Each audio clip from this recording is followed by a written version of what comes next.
Alors imaginons un instant qu'on veut tous s'amuser, on veut tous rigoler, on veut tous tout prendre à la légère.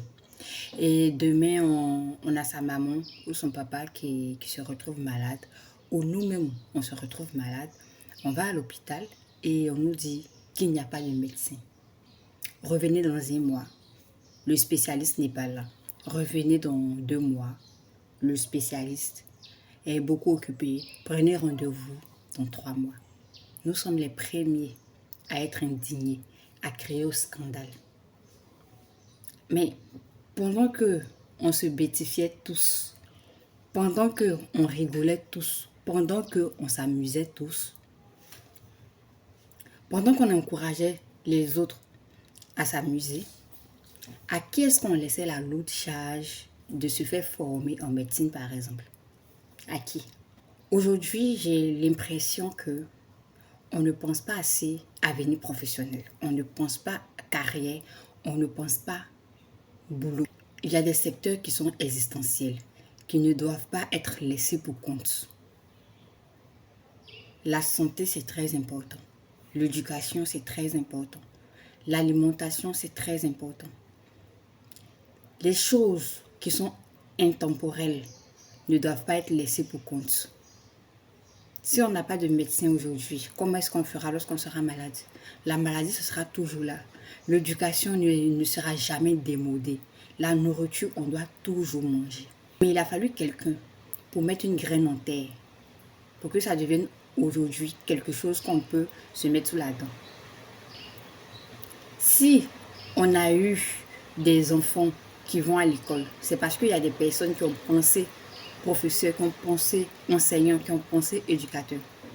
Si on a des ministres, si on a des présidents, c'est parce qu'il y a eu des gens qui ont pensé à ces secteurs-là. Il faut qu'on commence à devenir la personne dont on aura besoin plus tard. Deviens cette personne dont tu auras besoin plus tard. L'amusement et le travail, pour moi, ne sont pas antinomiques. C'est juste que on doit tout faire, mais à des degrés différents. On ne doit pas passer tout notre temps à s'amuser, à moins que l'amusement soit ta profession. Mais là, je m'adresse à ces personnes-là qui pensent que leur vie se limite à ce qui se passe aujourd'hui. On est dans un mood, on est dans la mouvance, on met ce qui est important de côté et on veut se bêtifier. Mais demain, tu comptes sur qui? On a tendance à laisser une certaine catégorie de personnes occuper les secteurs que moi j'appelle secteurs intemporels, que j'appelle secteurs existentiels. On se dit que, oh, il y aura toujours un ministre, oh, il y aura toujours un médecin, oh, il y aura toujours un digitaliste, oh, il y aura toujours, oh, oh, oh. Mais peut-être que l'autre personne à qui tu laisses cette tâche-là compte sur toi aussi. Donc, celui sur qui tu comptes, compte aussi sur toi. Alors que tous, on se bêtifie. Quel sera l'état des lieux? Qu'est-ce qu'on fera? Deviens la personne dont tu auras besoin plus tard. Moi, j'aurais aimé qu'on me dise ça il y a 5 ans, il y a 3 ans. Mais il n'est jamais trop tard pour bien faire. Il n'est jamais trop tard pour faire les bonnes choses. Quel que soit le chemin parcouru, quel que soit le nombre de kilomètres parcourus, lorsqu'on se rend compte qu'on est sur le mauvais chemin, il faut faire demi-tour. Il faut faire demi-tour. Au moins, en faisant demi-tour, tu sais où tu vas, tu sais que tu es dans la bonne direction.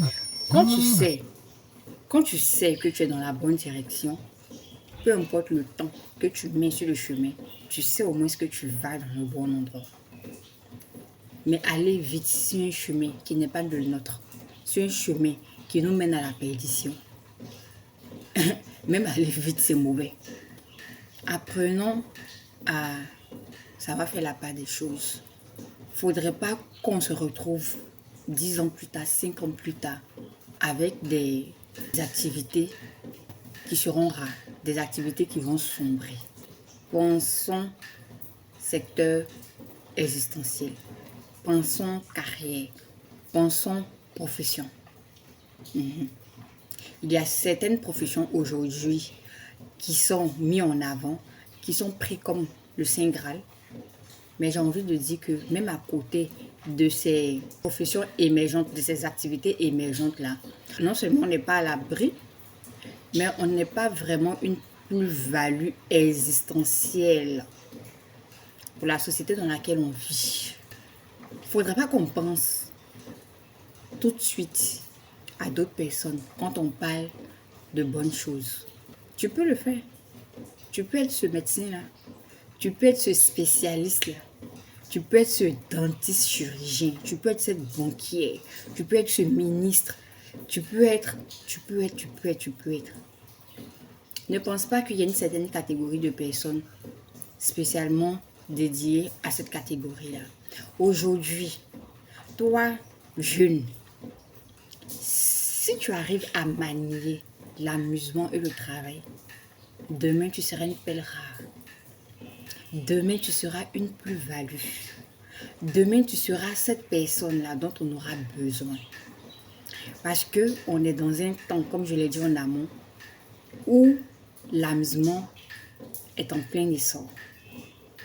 Donc, si tu donnes l'air de faire partie de cette tendance-là, de t'amuser tout comme les autres, et que dans le back-office, tu fais les bonnes choses, demain, tu seras cette personne-là qui sera mise en avant.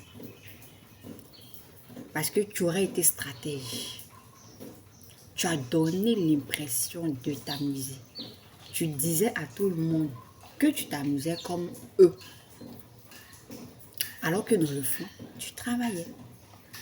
Donc c'est bien d'être tendance, c'est bien d'être d'actualité, mais il ne faut pas perdre de vue l'objectif. Il ne faudrait pas perdre de vue le futur. Il ne faudrait pas perdre de vue ce qui est existentiel, ce qui est intemporel. L'éducation ne se démode jamais. Pensons-y.